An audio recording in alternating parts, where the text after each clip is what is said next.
Well, let's take a break from your questions for a moment and go to the first of our Ask Me Anything segments. This is where one candidate has questions posed to them by each of the other three.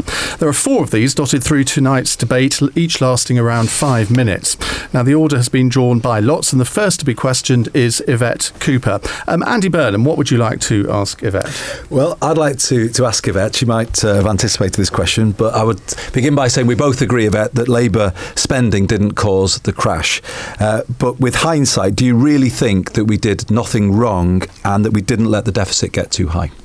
Well, I've said, I think very clearly, I think the deficit, we had a small deficit and just before the crisis that ideally would have been a small surplus. It would have been in surplus at that time. But I think the big difference between us is that what you've said, Andy, is that public spending was somehow such a big problem that it meant we were too weak to deal with the financial crisis when it came. And I just disagree with that, because we were strong enough to have the cuts to VAT to support the economy, the car scrappage scheme that stopped the car industry going bust.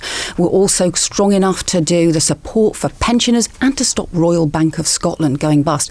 And my fear is that what you're doing, I think, is sort of falling into a Tory trap here, that, you know, instead of looking what happened with the deficit, which is actually that tax revenues didn't come in and there was a problem with that, is saying that somehow public spending, Labour's public spending on schools, on hospitals, on Sure Start was such a big problem before the crisis that you had to apologise for it. That's what you did. You apologised for it. That is falling into George Osborne's trap. That's what he wants you to say. But my fear is you're saying that we did nothing wrong and everything was fine. Because if you're not honest about some of the things that you did get wrong, I don't think the public are then prepared to give you credit for the lot of things that you did get right. And that's the problem, isn't it? We looked like we weren't prepared to debate our economic record in the last Parliament, and we should have done. We should have been proud that we ran a strong economy for 10 years. But, there is a but, we should have acknowledged that the deficit did get too high in the middle of the last decade. Indeed, Tony Blair, I think, said that himself today, pointing to an independent study. Honesty is needed, isn't it? Because the public won't trust us again until we're honest about our past. And the big thing that we got wrong was we should have had much stronger regulation of the banks, much stronger regulation before the financial crisis. Yeah. And so we should have done that. But the trouble is that what George Osborne wants everybody to believe is that somehow Labour's public spending was such a problem, whether it was the schools, the Sure Starts, the hospitals, all of those things, that is the reason why he is making much substantial cuts now, 40% cuts that he wants to make now. We should have been running a surplus. Let me just finish first. Andy, let me finish first, and then you're very welcome to come in. Let me just finish first. So therefore we made a mistake, you're saying? Hang on a second, let me finish first. Because he wants us to say, he wants to be able to blame Labour for 40% cuts that he wants to make for ideological reasons. And the more that everybody in Labour says, oh yes, suddenly Labour's public spending was such a problem that actually a Labour shadow minister now wants to apologise for Labour's record. I just think that's the wrong approach. Sure, there were some areas where there was overspending, and I found £5 billion of waste which I managed to cut. But I will never apologise for Labour's investment in the health service and in Sure Starts, which we should be proud of. Jeremy Corbyn, what's your question to Yvette? Thanks, Yvette. One of the hustings, I can't remember which one, about 3 weeks ago, there's been 20 of these hustings, so none of us can expect to be remembering all of them. Cardiff, You'll remember this one, Jeremy. Somewhere. Yvette, you made a really good statement about the role of the welfare state in preventing people falling into destitution, more or less the same language that I use frequently. And you talked about your own experience of it, and I thought it was really good.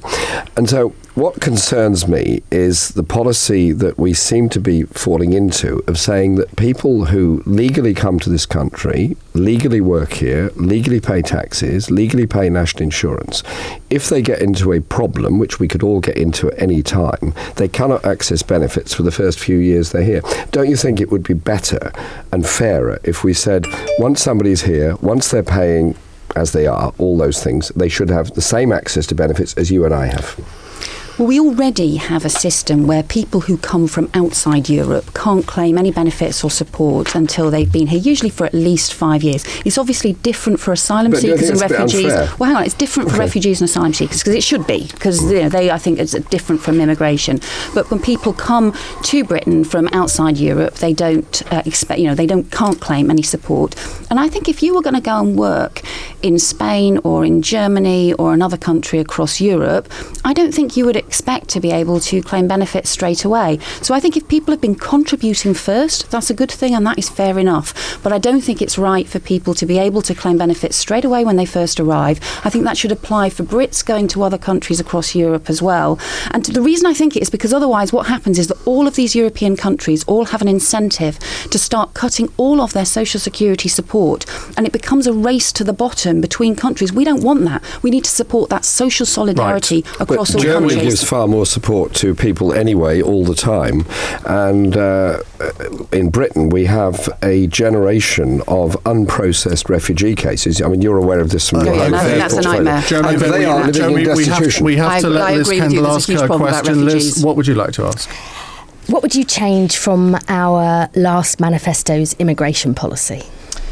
I think we need a much stronger enforcement on exploitation. So we did start to talk about the real problem, which is when people have come to Britain wanting to support their families, end up being exploited, end up being used to undercut local pay and jobs. And that also is bad for not just those who've come to transport their families, but also local workers who end up being undercut, and also the employers who end up being responsible employers who end up being undercut by those who are dodgy and not playing by the rules.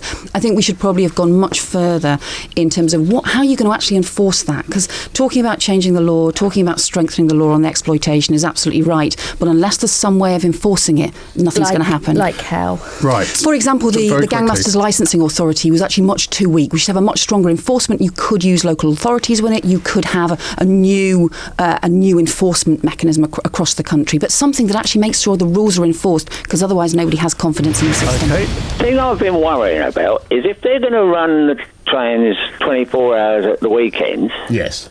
when are they going to do the maintenance? Because they can't cope with the maintenance now, so with extra